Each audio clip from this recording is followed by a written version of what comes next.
Cuando usted ve los números de los últimos años, digamos 2003-2010, el PBI creció 9%, 8%, excepto el año 2009.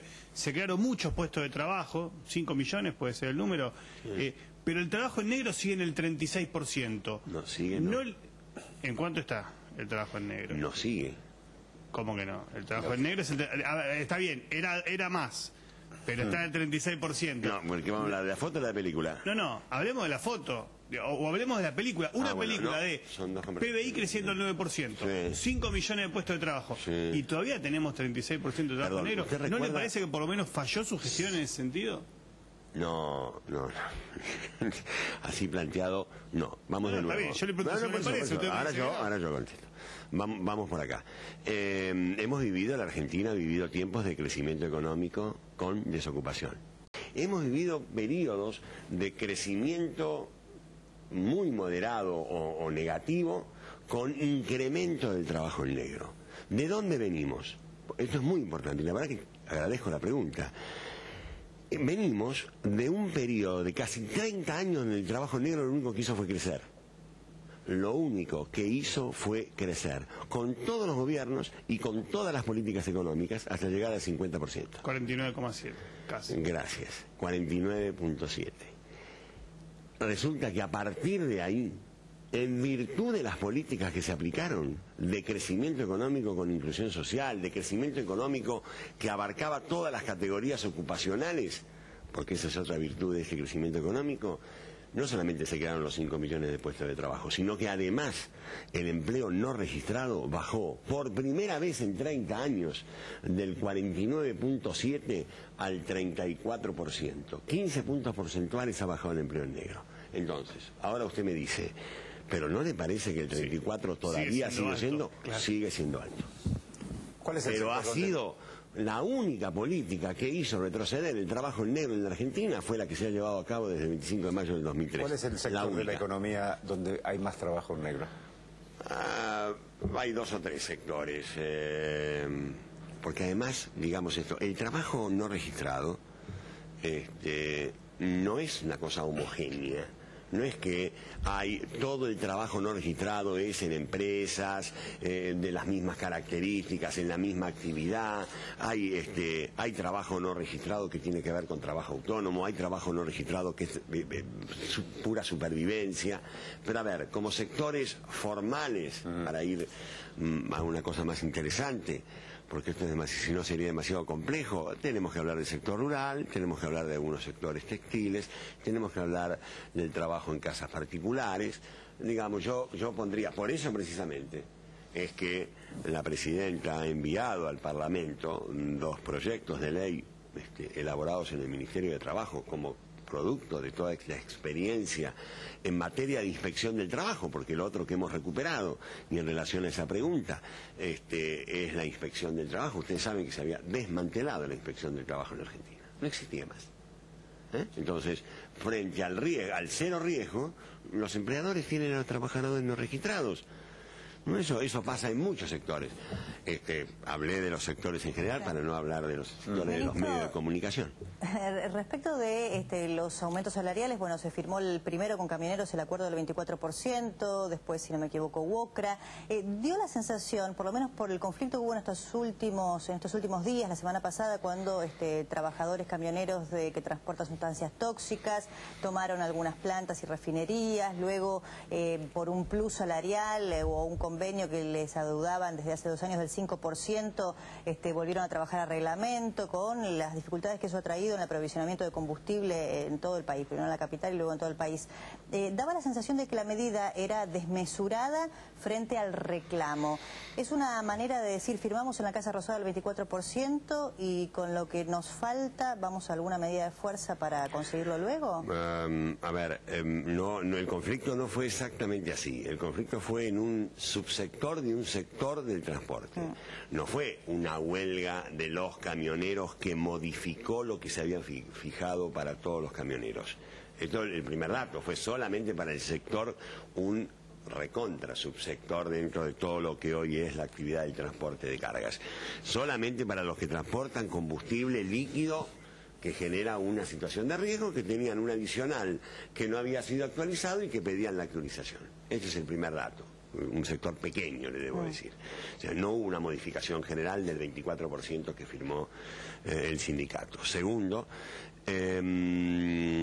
creo que fue una medida desproporcionada. Y afortunadamente dictamos la conciliación obligatoria y fue inmediatamente acatada. En el marco de la conciliación obligatoria pudimos hacer la negociación, que en realidad debería haber sido antes.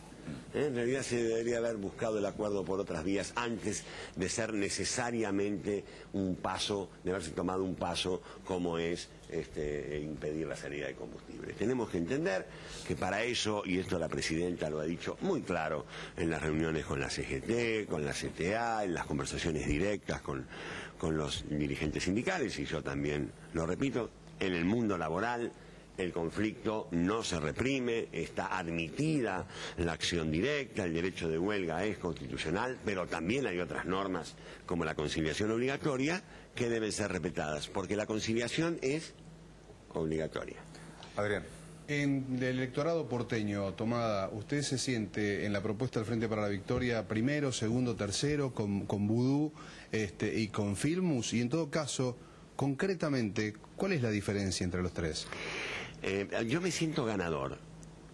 Creo que el Frente para la Victoria está por primera vez en condiciones de ser realmente alternativa de gobierno en la ciudad de Buenos Aires. Y eso para mí me alcanza, más allá de si mi nombre, si el de Filmus o el de Vudú, es el candidato que finalmente es el que va a competir en forma directa. Yo creo que para todos los que formamos parte de un proyecto político, el ver en la ciudad de Buenos Aires que tenemos la posibilidad de que Buenos Aires sea gobernada por el mismo signo político que está llevando adelante todas las transformaciones en la ciudad de Buenos Aires, en el país, creo que es un motivo de éxito. Las diferencias, más que las diferencias, que seguramente las tendremos por razones de historia o son menores frente a un valor compartido, como se demostró en el acto de hoy. Por si algo hacía falta, después de 4 meses de haber estado trabajando cada uno por su lado, con claro, porque pues, si no, ¿por qué no fue uno solo? Digo, ¿cuál es la diferencia? Bueno, para saber si tengo que ir por Tomada, por Vudú, por Filmus, ¿cuál es la diferencia? Yo les diría que vayan por el Frente para la Victoria, que no se van a equivocar. Y la verdad es que esta posibilidad que nació de una voluntad política, en mi caso, de una voluntad sostenida en una serie de sectores que impulsaban esta idea de que yo asumiera mayores responsabilidades. Filmus, en otro sentido, un hombre que tiene una larga trayectoria en el conocimiento de la ciudad de Buenos Aires, que ha sido candidato, Amado Vudú, que es un hombre, bueno, representa más una juventud, un recambio, fuerza, entusiasmo. Me parece que hemos dado la posibilidad de hacer conocer, trabajar fuerte, escuchar a los habitantes y a los ciudadanos. Ministro, ¿le parece que la Presidenta está leyendo encuestas, además de estas perspectivas que usted da de cada uno de los perfiles? Porque hay muchos escenarios que se plantean, entonces hay un escenario de eventual balotage entre ahora ya Macri, candidato a la reelección, y, por ejemplo, Filmus. Pero en el mismo escenario, el Frente para la Victoria como movimiento político, con otro candidato, usted o Vudú, ese número es diferente. Hasta incluso pueden aventurar que puede ganar Mauricio Macri en una primera vuelta sin balotaje. ¿Están leyendo esas encuestas? Yo creo que las encuestas son un dato al cual ningún dirigente político desprecia a la hora de tomar decisiones. No creo que sea el único criterio, no creo que en general aquellos dirigentes políticos que han impulsado transformaciones en la Argentina hayan leído solamente encuestas. Seguramente si solamente hubieran leído encuestas, no Néstor Kirchner o Cristina Fernández de Kirchner no hubieran producido las transformaciones que producieron en estos años. Hay ejemplos muy concretos. ¿Lo vio Macri en el lanzamiento de su reelección o su declinación a la presidencia? Su vuelta a la ciudad. En el acto que hizo el fin de semana. No. ¿Y vio la foto, aunque sea en los diarios? Sí. Con los globos, no sé, a ver alguna opinión suya. Sin comentarios. ¿Ustedes consideran ahora que están en posibilidad de ganar por mérito propio o por errores de Macri?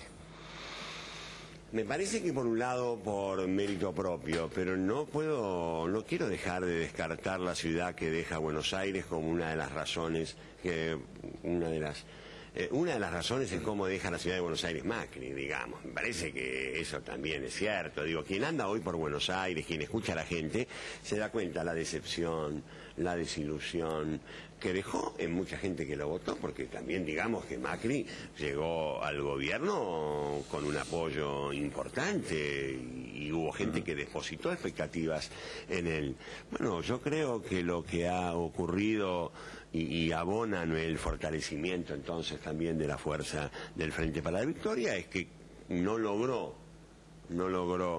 Macri concretar las promesas que había hecho y en cambio hizo sí y tomó medidas concretas que tienen que ver con haber deteriorado la situación social en la ciudad de Buenos Aires. La verdad, yo creo que no fue ineficiente, fue eficiente para los valores de los cuales el PRO es portador, que es una ciudad para pocos, es una ciudad que atiende determinado sector y pierde toda referencia con otro sector. Digo, en el 2007 cualquier persona que caminara a Buenos Aires, sabía que el tema de la vivienda iba a explotar. Tatiana. Tomada, hay una versión de que si usted finalmente no es elegido, como reconocimiento podría encabezar la lista de diputados de Frente para la Victoria. ¿Puede haber algo de eso? Yo no sé si los temas se miden en términos compensatorios o en términos de premios que reparan. No me parece que así sea la construcción política, por lo menos en el Frente para la Victoria. Yo voy a estar en el lugar que la presidenta diga, en el lugar donde se entienda que yo pueda ser más útil. Yo soy un militante de este proyecto político, claramente, y ese es un valor que yo rescato. El tema de los premios consuelos se los dejo a Macri y a Solanas. Lo acusan a Macri de haberse olvidado del sur de la ciudad de Buenos Aires. Del macrismo dice, no, estamos relanzando toda la zona sur, estamos planificando, pero ¿usted qué piensa con respecto a eso? Están relanzando, tarde se acordaron, pero yo creo que el problema no es solamente la zona sur, es la zona sur, pero no es solamente la zona sur. Hay un problema de agravamiento de la posibilidad de acceder a bienes sociales, a bienes públicos en la ciudad de Buenos Aires. No es solamente los hospitales de la zona sur. En la zona sur es devastadora la situación que viven. Digo, nos debería avergonzar, a mí me avergüenza, a mí me duele lo que pasa en la zona sur de la ciudad de Buenos Aires, zona sur que por otra parte se ha acercado hacia Avenida Rivadavia, no es que estamos hablando de lugares marginales. Creo que ha habido un desprecio absoluto por recuperar ese sector de la ciudad de Buenos Aires, pero insisto con la idea de que lo que ocurre que es un desdén por lo público, un abandono de todo lo que tenga que ver con lo público, que hace que, no solamente en zona sur, cualquiera que hoy tiene necesidad de acceder a medicamentos, a atención, a profesionales que estén en condiciones de recibirlos en cualquier hora, en la ciudad de Buenos Aires no existe. Es muy dramático ver. Yo la he recorrido y he escuchado, y la verdad lo que se escucha no es demandas exotéricas, demandas exageradas, demandas más salud, más educación, más vivienda, una ciudad más vivible, una ciudad que sea más inclusiva. Ustedes recuerdan, Buenos Aires, nosotros, los de mi edad por lo menos, recordamos algún tiempo en que la ciudad de Buenos Aires era más homogénea, tenía un nivel de cohesión social que nos permitía ir de un barrio a otro barrio sin que esto fuera pasar del Far West a no sé, a la City, para utilizar esa terminología. Me parece que Buenos Aires necesita que durante mucho tiempo, y lo digo de esa forma, durante mucho tiempo y con muchos recursos se apliquen a generar mayor equidad en la ciudad de Buenos Aires. Gracias. Es un imperativo de este tiempo. Gracias por estar en Una cosita, ¿les puedo pedir un favor? ¿Cómo no? Dos. Varias veces vi ahí en el cartel abajo que decía, cuando estábamos hablando del tema, trabajo en negro. ¿Les puedo pedir que pongan trabajo no registrado o trabajo ilegal para no seguir con el tema del trabajo en negro? Lo tomamos en cuenta. Gracias. Muchas gracias. Gracias. A ustedes, gracias. Hasta luego.